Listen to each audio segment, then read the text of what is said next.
যখন করোনা প্রথম শুরু হয়েছিল চীন থেকে, তখন আমরা সবাই বলতাম যে এই চীনের করোনা শুরু হয়েছে, এরা হচ্ছে অমুসলিম, এরা শিয়াল কুকুর বিড়াল ইঁদুর সব খায়, এই সমস্ত খেয়ে এদের থেকে করোনা আসছে। পরবর্তীতে কি হলো, সেই করোনা মুসলিমদের দেশে ছড়িয়ে গেল। তখন কি হলো, তখন সবার একদম থোতা মুখ ভোতা হয়ে গেল। আমেরিকায় আগুন লাগলো।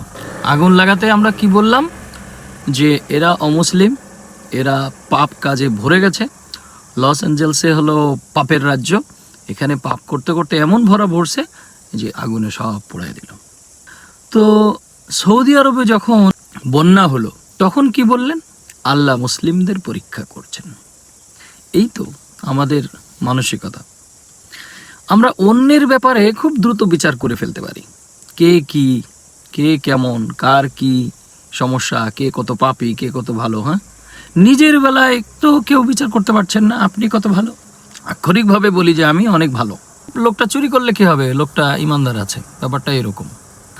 তো এই জিনিসগুলোর প্রতি আমাদের নজর দেওয়া দরকার।